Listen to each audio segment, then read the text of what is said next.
mes chers élèves et bienvenue pour cette nouvelle vidéo sur ma chaîne YouTube Le français à distance avec Aurélie. Aujourd'hui, nous allons nous intéresser aux conseils de lecture. Je sais que certains d'entre vous dévorent les livres et pour d'autres, c'est un petit peu plus difficile. C'est pourquoi nous allons commencer par les livres que vous devez lire, ceux que je vous ai demandé de lire. Commençons d'abord par les troisièmes. Les troisièmes doivent absolument avoir lu Frankenstein. On a d'ailleurs déjà fait un petit contrôle dessus, mais je sais que certains d'entre vous n'étaient pas allés jusqu'au bout. Donc la priorité pendant ces vacances, ça va être de terminer Frankenstein. Pour les troisièmes toujours, alors cette fois-ci je n'ai pas le livre avec moi, vous devez lire à la suite de Frankenstein Le secret de Grimbert. Alors, j'ai demandé l'achat de ce livre dans la fiche de début d'année. Réussir son année de français pour les 3D. Les 3D doivent l'avoir. Pensez soit aux grands groupes sur Internet, soit aux petites librairies qui, j'en suis persuadée, doivent faire des points retrait pour vous le commander et pour l'avoir dès notre retour en classe en présentiel. Ça, c'est pour les troisièmes et les lectures imposées. Les 3F, j'aurais dû vous prêter le livre. Avant de partir, je n'ai malheureusement pas eu le temps. Vous pouvez néanmoins l'acheter si vous voulez le lire à l'avance. Pour les lectures supplémentaires, pour les gens qui ont déjà tout lu, qui ont envie de continuer, je vous avais proposé pour les 3D une liste de lectures qui travaillait sur le thème de l'argumentation. Donc vous aviez beaucoup de dystopie. La dystopie, c'est le contraire de l'utopie, c'est-à-dire qu'alors que l'utopie, c'est le rêve d'une société positive, la dystopie, au contraire, c'est le cauchemar de ce que pourrait devenir l'humanité. C'est une société qui dysfonctionne, alors que l'utopie, c'est une société idéale. Dans ces dystopies que je vous avais proposées, le meilleur des mondes, ce sont des classiques qu'on vous propose, ce sont des livres qu'il faut avoir dans sa bibliothèque. Le meilleur des mondes, on est sur l'eugénisme, c'est-à-dire la fabrication d'humains pour lesquels on va sélectionner des gènes, et là, ces humains sont classés par catégorie. Bon, c'est un classique à avoir lu. Je vous avais proposé également dans la liste George Orwell. Bien sûr, pour les 3F, vous ne l'aviez pas acheté, mais ce sont des livres que nous lirons. Enfin, vous aurez des livres à choisir. George Orwell, je vous avais également proposé La ferme des animaux. On a des visions très très négatives d'une société qui s'installe ici en 1984. Alors je sais bien que c'est dans notre passé, pour lui c'était dans son futur.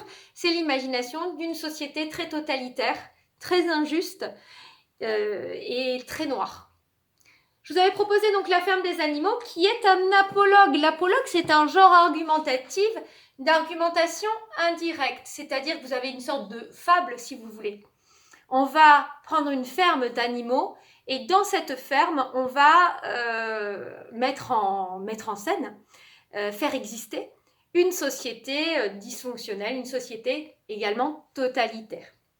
Je vous avais sélectionné d'autres livres, alors une lecture d'un autre niveau pour préparer vraiment le lycée, pour les séries générales. Candide, qui est aussi ici Candide, et bon, moi je ne les ai pas en édition jeunesse, mais il y a d'autres contes. Candide, c'est une sorte de conte dans lequel ce personnage, qui porte bien son nom, qui est très naïf, va subir tout un tas d'épreuves qui vont nous permettre de réfléchir sur différents thèmes, la société, les classes, l'esclavage, l'inquisition, les persécutions religieuses, etc. Tout ça sous la forme d'une argumentation indirecte. Voilà, donc là, il y a du niveau sur ce livre-là. Une lecture que j'apprécie tout particulièrement, Ravage de Barjavel. Celui-ci, je ne vous l'ai pas mis en lecture, mais je l'avais pas mis en liste de lecture, mais je vous le propose quand même, puisqu'on travaille sur rêve et progrès scientifique en ce moment en 3e.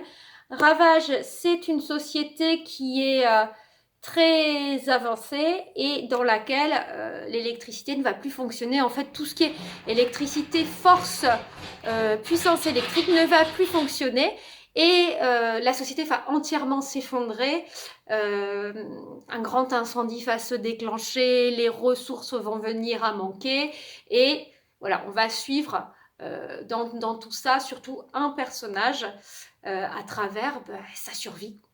Donc c'est pas mal, c'est dans nos thèmes. On peut à la fois réfléchir sur rêve et progrès scientifique, on peut réfléchir sur notre société, on peut réfléchir sur l'écologie aussi, la nature. Donc c'est une bonne lecture qui va balayer plusieurs sujets. Je vous le recommande. À la suite de cette vidéo sur les conseils de lecture, cette fois-ci je vais m'intéresser au 5e.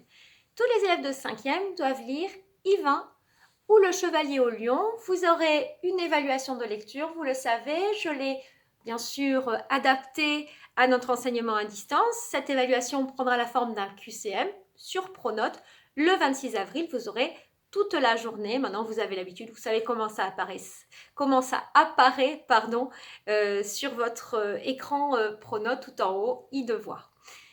Pour la suite, moi j'avais pensé vous faire lire un roman du cycle arthurien. Souvent, donc on aborde Yvain, on aborde également Lancelot qui est surnommé le chevalier à la charrette. On aborde également Perceval. Alors Perceval, on le connaît puisqu'on a vu la petite parodie du personnage qui est un peu bébête. En fait, Perceval, il n'est pas bébête, il est naïf. Sa mère ne veut pas qu'il devienne chevalier parce que ses frères, son père sont morts en étant chevalier, donc elle le garde dans l'ignorance. C'est vrai que c'est un personnage très naïf, ce Perceval. Il existe bien sûr des éditions jeunesse, ça ce sont des éditions adultes. Je vous propose aussi Tristan et Iseult. On a travaillé sur l'amour courtois. Ici, on a une belle vision de l'amour entre ces deux personnages. Vous pouvez également le lire. Voilà, pour les chevaliers, j'avais aussi pensé à la chanson de Roland, puisque nous en avons abordé un extrait ensemble pour voir un combat très sanglant de Roland. Si ça vous intéresse, allez regarder, c'est assez court. C'est ce chevalier qui est très avide de gloire et qui est très différent d'Yvain. Pour continuer, cette année, je voulais travailler sur, peut-être que j'en aurai l'occasion, je l'espère, sur l'écologie, sur la planète. Donc j'ai sélectionné 2 livres. Une petite nouvelle qui fait 16 pages de Jean Giono. Alors là, le livre est un peu épais parce que vous avez un dossier. L'homme qui plantait des arbres, c'est l'histoire en Provence d'un homme qui va réussir à faire repousser une forêt dans un lieu qui est complètement dépourvu de végétation. C'est une très jolie nouvelle de Jean Giono. Et puis, petit coup de cœur de littérature jeunesse que j'ai reçu pendant les vacances dernières, je crois. Alors, ça s'appelle Frères d'exil et ça résonne un petit peu avec ce qu'on avait fait sur la chanson de Big Flo et Oli. On avait parlé de gens qui partent de chez eux, qui sont obligés, alors là c'était la guerre, qui sont obligés de partir. Ici vous avez un départ qui est provoqué par le climat, par une catastrophe climatique. Encore une fois, ça résonne dans notre programme, ça résonne dans notre actualité. C'est un livre qui est dynamique, qui commence par un échange de lettres et puis poursuit par du récit. Je vous le conseille, il est vraiment très sympathique. Petite lecture plaisir pour terminer, petit coup de cœur, un livre que j'aime beaucoup. Anthony Horowitz, bon, c'est quand même une référence dans la littérature jeunesse et notamment la littérature horrifique. Et j'aime beaucoup, comme on avait travaillé sur le fantastique et qu'on en a reparlé, j'ai repensé à ce petit livre qui est un recueil de nouvelles d'Anthony Horowitz et qui s'appelle La photo qui tue, en sous-titre 9 histoires à vous glacer le sang, tout un programme. Voilà, moi j'aime bien l'histoire sur la baignoire. Je vous laisse découvrir, c'est bon, c'est quand même pas mal. Si vous aimez l'horreur, vous aimerez Anthony Horowitz. Voilà, je vous souhaite d'être bien prudent, de bien profiter du soleil et puis je vous dis à très bientôt.